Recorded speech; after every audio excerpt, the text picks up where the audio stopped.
जैसे इंसानों की फितरत होती है, कभी अतीत में रहना, कभी भविष्य के सपने देखना, वैसे ही मुल्कों के साथ भी होता है। अतीत के किस्से रह रहकर सामने आते रहते हैं, उनकी अलग से व्याख्या, पुनर्लेखन चलता रहता है। इस वक्त अतीत के पन्ने से जो किस्सा सामने आया है और जिस पर विवाद हो गया है, वो ज़्यादा पुरानी बात नहीं, 1999 का किस्सा है। वो एक ऐसा किस्सा है जो भारत की कूटनीति, भारत की राजनीति, भारत की विदेश नीति पर एक बट्टा है। एक ऐसी घटना है जिसे हम अपनी अच्छी यादों में शुमार नहीं करते। एक ऐसी घटना है जहां आतंकी एक पूरे स्टेट को अपनी बात मनवाने पर कामयाब हो गए थे। जी, हम बात कर रहे हैं कांधार हाईजैक की, जिस पर आई फिल्म नेटफ्लिक्स की वेब सीरीज IC-814 इन दिनों विवादों में है। विवाद किस लिए? विवाद इसलिए कि उसमें जो आतंकी हैं वो एक दूसरे को भोला और शंकर इन नामों से पुकार रहे हैं। इस पर विवाद चल रहा है। हालांकि इसकी सच्चाई हमने आपको एक और वीडियो में बताई थी कि किस तरह से आतंकियों ने अपने लिए कोड नेम तैयार किए थे, अलग अलग कोड नेम तैयार हुए थे। लेकिन ये जो किस्सा है कांधार हाईजैक का, ये अपने आप में काफ़ी लेयर को समेटे हुए, इसमें कई ऐसी परतें हैं जो सामने आ चुकी हैं, जिनके बारे में किताबों में जिक्र है, जिनके बारे में अध्ययन करने वाले बताते हैं, विदेश नीति के जानकार बताते हैं। उस समय रॉ के चीफ रहे दौलत साहब ने अपनी किताब में विस्तार से इन घटनाओं का जिक्र किया है। उस समय भारत के विदेश मंत्री थे जसवंत सिंह। जसवंत सिंह तीनों आतंकियों के साथ कंधार एयरपोर्ट तक गए थे उस विशेष विमान में। जसवंत सिंह भारत के उस समय के विदेश मंत्री थे। उनके साथ अजीत डोभाल भी अफगानिस्तान गए थे, डोभाल गए थे, विवेक काटजू गए थे। उस समय रॉ के प्रमुख रहे HS दौलत ने अपनी किताब में इन घटनाओं का विस्तार से जिक्र किया है। इसके अलावा उस समय के विदेश मंत्री रहे जसवंत सिंह ने भी अपनी आत्मकथा में कांधार की उस पूरी घटना का जिक्र किया है। इस पूरी घटना को समझने से पहले उस समय के बैकग्राउंड को, उस समय के संदर्भ को समझना ज़रूरी। ये साल 1999 था। इसी साल की शुरुआत में पाकिस्तान के साथ भारत ने कारगिल युद्ध लड़ा था। पाकिस्तान के साथ जो संबंध है वो उस समय कैसे रहे होंगे, इसका अंदाज़ा आप सहज लगा सकते हैं। इसके अलावा उस समय तालिबान ने अफगानिस्तान की सत्ता पर कब्जा कर लिया था। तालिबान के साथ भारत सरकार की, अटल बिहारी वाजपेयी उस दौर में प्रधानमंत्री थे, भारत सरकार और तालिबान की ऑफिशियल चैनल पर बातचीत शुरू ही नहीं हुई थी। इस लिहाज से, क्योंकि नेपाल के काठमांडू से जब ये प्लेन उड़ा है IC-814, जैसे ही वो भारतीय सीमा में दाखिल हुआ, विमान में सवार 5 आतंकियों ने प्लेन को हाईजैक कर लिया, कॉकपिट में घुस गए, जबरन प्लेन को लाहौर लैंड कराने की मांग करने लगे। उस समय जो देवी शरण कैप्टन थे, जो पायलट थे, उन्होंने कहा कि ईंधन इतना नहीं है कि हम लाहौर तक जा पाएँ, तो उस विमान को अमृतसर में रोका गया। लेकिन अमृतसर में ज़्यादा देर तक विमान रुका नहीं। अमृतसर से आतंकी विमान को लाहौर ले जाने में कामयाब रहे। रात भर विमान लाहौर में रहा। उसके बाद लाहौर से कंधार की उड़ान भरता है वो विमान। इस दौरान एक यात्री की मौत भी हो जाती है। उसे आतंकियों ने चाकू से गोद कर मार दिया था और कात्याल साहब की मौत इस पूरी घटना में इकलौती ऐसी मौत थी जो किसी यात्री की हुई थी। इसके बाद लगातार भारत सरकार पर दबाव बढ़ रहा था। हर तरफ विरोध प्रदर्शन हो रहे थे। जो तमाम यात्री हैं, उनके परिजन एयरपोर्ट से लेकर गृह मंत्रालय तक धरना प्रदर्शन कर रहे थे। भारत सरकार पर चहुओर दबाव था और इस दौर में अजीत डोभाल भी नहीं चाहते थे कि इन आतंकियों को छोड़ा जाए। कहा जाता है कि लालकृष्ण आडवाणी भी इस बात से सहमत नहीं थे कि आतंकियों को छोड़ा जाए। इसके अलावा जम्मू कश्मीर के मुख्यमंत्री रहे उस समय के फारूक अब्दुल्ला इस बात के बिल्कुल खिलाफ थे कि मसूद अजहर और 2 अन्य खूंखार आतंकियों को छोड़ा जाए। इसके पीछे का एक दिलचस्प किस्सा है। ये मसूद अजहर को छुड़ाने की पहली कोशिश नहीं थी। 1994 में मसूद अजहर पुर्तगाली पासपोर्ट के सहारे भारत में दाखिल होता है। एयरपोर्ट पर अधिकारी उससे पूछता भी है कि आप पुर्तगाल के तो नहीं लगते। तो मसूद अजहर ने कहा कि मैं गुजरात मूल का हूँ, पुर्तगाल में जाकर बस गया था। अधिकारी ने उससे फिर कोई सवाल पूछे नहीं। इसके बाद मसूद अजहर जम्मू कश्मीर पहुंचता है। अनंतनाग में वो आतंकियों के पक्ष में प्रचार करता है, युवाओं को बरगलाता है। उसी ISI और पाकिस्तान के एजेंडे को जम्मू कश्मीर में वो बढ़ावा देता है। लेकिन आतंक फैलाने के आरोप में जब मसूद अजहर को गिरफ्तार कर लिया जाता है तो वो बड़े चौड़े में कहता है कि मुझे ज़्यादा दिनों तक भारत की सरकार कैद में नहीं रख पाएगी, और होता भी यही। मसूद अजहर की रिहाई के लिए एक कोशिश होती है, कुछ विदेशी नागरिकों को बंधक बना लिया जाता है और सहारनपुर में उनको रखा जाता है, लेकिन ये साजिश दिल्ली पुलिस और यूपी पुलिस मिलकर नाकाम कर देती है। पुलिस जो है बंधकों को छुड़ा लेती है। इस तरह से मसूद अजहर को छुड़ाने का ये जो बंधकों वाला पहला प्लान था वो नाकाम हो जाता है। उसके बाद वो जम्मू की जेल में बंद रहता है। जम्मू की जेल में दोबारा कोशिश होती है मसूद अजहर को छुड़ाने की। एक सुरंग खोदी जाती है जेल में, जी, लेकिन इस सुरंग वाला प्लान भी नाकाम हो जाता है। उसके पीछे मसूद अजहर का मोटापा कारण बनता है, क्योंकि मसूद अजहर एक मोटा ताजा आदमी था तो वो सुरंग में फंस गया। अब सुरंग में फंस गया तो फिर पकड़ा गया, तो मसूद अजहर को दोबारा भगाने की, छुड़ाने की जो कोशिश थी वो नाकाम हो गई। फिर एक तीसरी कोशिश होती है, इसमें भी कुछ विदेशी नागरिकों को पकड़ लिया जाता है, अपहरण कर लेते हैं आतंकी और उनके बदले में मसूद अजहर को छोड़ने की सौदेबाजी करना चाहते हैं, लेकिन ये कोशिश भी नाकाम कर दी जाती। यह खास बात है कि ये तीनों ही कोशिशें भारत की ज़मीन पर हुई थी और भारत ने इन तीनों कोशिशों को नाकाम कर दिया था। फिर होता है कांधार हाईजैक कांड। यहाँ पर आतंकियों ने मसूद अजहर और दो और खूंखार आतंकियों को न सिर्फ छुड़ा पाने में कामयाबी हासिल की, बल्कि भारतीय विदेश नीति और भारतीय कूटनीति पर उस दौरान एक सवाल तो पैदा हो ही गया। लेकिन किसी भी घटना में एक सच होता है, एक सही होता है, एक गलत होता है और एक तत्कालीन परिस्थितियां होती। उस समय की स्थिति का अंदाज़ा हम आज 25 साल बाद लगाएं, ये भी उतना उचित नहीं है। तो आपको हम उस समय रॉ के चीफ रहे एच.एस. दुलत ने अपनी किताब में कंधार की घटना का जिक्र करते हुए क्या लिखा है वो बताते हैं। दोनों की आंखों में पट्टी बंधी हुई थी। मेरे जहाज में सवार होने से पहले दोनों को जहाज के पिछले हिस्से में बैठा दिया गया। जहाज के बीच में पर्दा लगा हुआ था। पर्दे के एक तरफ मैं बैठा था और दूसरी तरफ जरगर और मसूद अजहर। टेक ऑफ से कुछ सेकंड पहले सूचना आई कि हमें जल्द से जल्द दिल्ली पहुंचना है, क्योंकि विदेश मंत्री जसवंत सिंह हवाई अड्डे पर ही कंधार जाने के लिए हमारा इंतजार कर रहे थे। दिल्ली में उतरते ही इन दोनों को जसवंत सिंह के जहाज में ले जाया गया, जिसमें तीसरा चरमपंथी उमर शेख पहले से ही मौजूद था। विपक्ष ने उस दौर में भी और आज तक कंधार हाईजैक कांड को उस समय की भाजपा की सरकार, जो एनडीए की सरकार थी, उसकी नाकामी माना।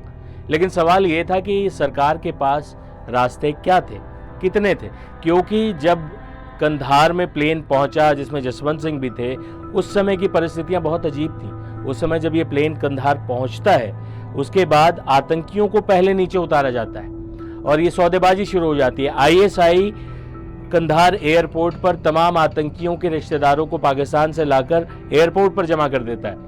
कंधार एयरपोर्ट पर उस समय ऐसी स्थिति हो गई थी कि भारतीय दल जो वहां पहुंचा था, जिसमें भारत के तत्कालीन विदेश मंत्री थे, वो खुद ऐसी स्थिति में पहुंच गए थे कि वो नेगोशिएट कर पाने की स्थिति में नहीं थे। उस दौरान ये कहा जाता है कि बैक चैनल से तालिबान की सरकार ने कई नेगोशिएशंस किए आतंकियों के साथ, जिसके बाद आतंकी 200 करोड़ अमेरिकी डॉलर मांग रहे थे, एक अपने दूसरे आतंकी का शव मांग रहे थे। कई ऐसी डिमांड्स थी जिसे कहा जाता है कि बैक चैनल से तालिबान ने बात की, इन मांगों को खारिज करवाया। लेकिन इन तीन आतंकियों को, जिसमें मसूद अजहर के साथ जरगर और एक और आतंकी था, इनकी रिहाई का सौदा पूरी तरह से मुकम्मल होता है। पहले आतंकियों को छोड़ा जाता है, उनके परिजनों से उनकी पहचान तस्दीक कराई जाती है और उसके बाद फिर भारतीय यात्री जो IC-814 में थे उन्हें रिहा किया जाता है। पहले अजीत डोभाल उस प्लेन में दाखिल होते हैं। प्लेन से जब वो निकल रहे होते हैं तो उन्हें आतंकी एक दूरबीन गिफ्ट करते हैं और बताते हैं कि यही दूरबीन जो है उनके काम आ रहा था। अंदर प्लेन से वो बाहर की तमाम घटनाएं इसी के सहारे देख रहे थे और ये दूरबीन वो अजीत डोभाल को गिफ्ट करते हैं। अजीत डोभाल ये पूरा किस्सा विदेश मंत्री जसवंत सिंह को बताते हैं। जसवंत सिंह कहते हैं कि ये दूरबीन एक यादगार के तौर पर हमें कंधार की दुर्भाग्यपूर्ण घटना की याद दिलाती रहेगी। इसके बाद अजीत डोभाल वो दूरबीन जसवंत सिंह को दे देते हैं। जसवंत सिंह ने भी अपनी किताब में इस घटना का जिक्र किया है। जसवंत सिंह लिखते हैं, बहुत देर बाद वॉकी टॉकी की आवाज गूंजी। परेशान विवेक काटजू ने मेरे पास आकर पूछा, सर तय करिए कि बंधकों की रिहाई से पहले हम इन चरमपंथियों को छोड़ें या नहीं। मेरे पास इसे मानने के सिवा कोई चारा नहीं था। जैसे ही ये तीनों नीचे उतरे, मैंने देखा इनका बहुत गर्मजोशी से स्वागत किया गया। इनके उतरते ही हमारे जहाज की सीढ़ियां हटा ली गईं ताकि हम नीचे न उतर सकें। नीचे मौजूद लोग खुशी से चिल्ला रहे थे। आईएसआई वाले इन तीनों चरमपंथियों के रिश्तेदारों को पाकिस्तान से कंधार लाए थे ताकि ये सुनिश्चित किया जा सके कि हमने असली लोगों को ही छोड़ा है। अब उन्हें तसल्ली हो गई कि ये असली लोग हैं। तब जाकर हमारे विमान की सीढ़ी दोबारा उसमें लगाई गई। तब तक अंधेरा घिरने लगा था और ठंड भी बढ़ने लगी थी। कांधार हाईजैक पर वेब सीरीज के कारण चर्चा है, लेकिन कांधार हाईजैक में उस दौरान एक यात्री सवार थी, उनका नाम था पूजा कटारिया। वो अपना हनीमून मनाकर लौट रही थी। उस घटना को याद करते हुए उन्होंने भी कुछ कहा है, वो भी सुनना चाहिए। हम तो सब डरे हुए थे, सबकी हालत ही बुरी थी। उस वक्त पता ही नहीं चल रहा था कि हो क्या रहा है। वो तो नेक्स्ट डे जाके पता चला। हमें तो 8 दिन ये भी नहीं पता था कि हम कहाँ पे, प्लेन कहाँ पे खड़ा है। उसके बाहर यहाँ पर आके, इंडिया आके पता चला कि कंधार में थे हम 8 दिन। और क्या हुआ अमृतसर में हमें कुछ नहीं पता। सिर्फ जो कैप्टन बोलते थे कि अब हम यहाँ पे लैंड कर रहे हैं, थोड़ा इम्पैक्ट पड़ेगा, संभालना, बस यही सुनता था। नहीं, कुछ भी नहीं खाया, सिर्फ एक एप्पल छोटा सा मिला था, बस। कुछ नहीं खाया। तो किस तरीके से मतलब कह सकते हैं कि माहौल था अंदर का? शुरू के 2 दिन थोड़े से टेंस थे, बस उसके बाद एक उनमें से जो बर्गर था टेररिस्ट, वो थोड़ा फ्रेंडली था। उसने थोड़ा, क्योंकि पैनिक अटैक हो रहे थे लोगों को, उसने थोड़ा फ्रेंडली वो क्या कोप अप किया लोगों के साथ। तो वो थोड़े उनसे गाने भी गाता था, अंताक्षरी भी खिलवाता था, उससे थोड़ा बेटर रहा। क्या मैसेज देना चाह रहे हैं? क्या मैसेज दे रहा है? हमें तो उन्होंने बहुत कहा कि इस्लाम धर्म अपना लो, इस्लाम धर्म बहुत अच्छा है। जो एक मेन डॉक्टर था उसमें, जिसको डॉक्टर के नाम से बोलते थे, वो बहुत स्पीचेस देता था कि इस्लाम धर्म को अपना लो। जो सीरीज चली हुई है हाँ जी, इसको लेकर कंट्रोवर्सी बहुत ज्यादा है। पता नहीं क्यों इसको कंट्रोवर्सी ले रहे हैं। एंटरटेनमेंट है, उसके हिसाब से देखना चाहिए। भोला शंकर उनके नाम थे, उन्होंने रखे हुए थे और वो बोलते थे, तो वो ट्रू है। ऐसा कुछ नहीं है कि इन्होंने अपनी मर्जी से बनाया है। वो ले रहे थे उस टाइम पे? हाँ, वो भोला शंकर ही बोलते थे। उन्होंने वैसे रखा था उसके लिए, और वैसे ही नाम था। कोड नेम होंगे उनके, तो बट भोला शंकर ही थे। ये तो कंट्रोवर्सी में आ गया कि इन्होंने बनाया नाम, बट वो थे, हमने भी सुने हैं। वो बोलते थे भोला इधर आओ, भोला आएगा, शंकर इधर आओ, ऐसे करते थे वो। तो आपने देखी है सीरीज? हाँ जी, हाँ जी, तो देखिए। क्या फील हो रहा था? मैं तो मतलब फर्स्ट एपिसोड के बाद तो मैंने बंद कर दी, देख नहीं पाई, बट फिर भी देख ली। तो ऐसा लग रहा था कि सेम जो सिचुएशन हुई थी वही सेम दिखाया है। कुछ अलग नहीं है, कुछ एक्स्ट्रा नहीं है, कुछ कम नहीं है, सब कुछ वैसे ही। बात कीजिए जैसे गवर्नमेंट की, तो किस तरीके प्रशासन क्या कुछ? गवर्नमेंट थोड़ा बस अमृतसर में चूक गई। कमांडो अटैक होना चाहिए था। पता नहीं उस पर कैजुअलिटीज कितनी होती, ये नहीं पता, बट होना चाहिए था। तो ये मसूद को नहीं छोड़ा जाता। वैसे में क्या सवाल उठाए जा सकते हैं, क्या बोला जा सकता है कि प्रशासन उसको अच्छी तरीके से करना? हाँ, गवर्नमेंट फेलियर तो था। देखिए, ये तो हाँ, सब मानेंगे, ये तो मानेंगे, सब मानते हैं। छूटने के बाद क्या रिएक्शन था? छूटने के बाद हमें तो खुशी थी कि हम तो चलो सेफली आ गए, बट ये था कि अगर उस वक्त ही कर देते तो इंडिया से बाहर ही ना जाते, अमृतसर से बाहर ही ना निकलते। कर देना चाहिए था इनको अटैक। कंधार हाईजैक निश्चित तौर पर भारत के लिए एक झटके की तरह था। एक बुरी याद के तौर पर वो आज भी याद किया जाता है। इस दौरान जो 3 आतंकी रिहा हुए, उनके रिहा होने के बाद उन्होंने भारत के खिलाफ जो षड्यंत्र किए, मसूद अजहर हो या वो तमाम जरगर हो, तमाम आरोपियों, इन्होंने जो भारत के खिलाफ साजिशें की, भारत को नुकसान पहुंचाया, मुंबई की घटना हो जहां ताज होटल पर हमला हुआ था, या जो संसद पर हमला हुआ था, इसमें ये मसूद अजहर शामिल था, भारत का मोस्ट वांटेड आतंकी। तो इस तरह से आप देखते हैं कि भविष्य में इस 1999 में जब इनको छोड़ दिया गया, उसके बाद इन आतंकियों ने भारत को कितना नुकसान पहुंचाया। आज अगर आप उस नुकसान से इसकी तुलना करेंगे कि इनके खिलाफ उस समय क्या ये कार्रवाई जो हुई, जो ये इस तरह का सौदा हुआ और आतंकियों के बदले हमने जो है ये सौदेबाजी मंजूर कर ली अपने यात्रियों के ऊपर, और उनकी जान बचाने के लिए हमने जो ये कदम उठाया, ये सही था या गलत था, ये तमाम डिबेट आज हो सकती है।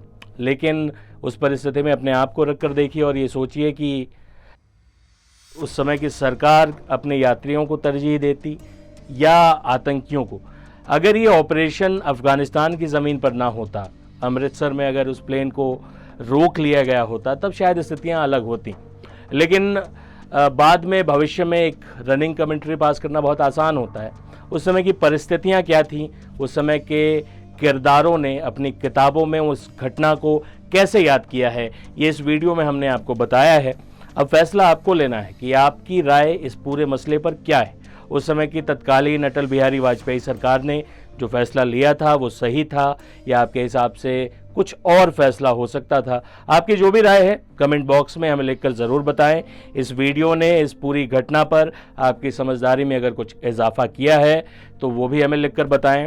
और इसके अलावा आप कौन सी ऐसी बात है जो इस पूरे IC-814 हाईजैक, कंधार हाईजैक जिसे कहते हैं, उस पर आप जानना चाहते हैं, वो भी हमें कमेंट बॉक्स में लिखकर ज़रूर बताएं। आपकी प्रतिक्रियाएं हमारी हौसला अफजाई करती है। बहुत बहुत शुक्रिया।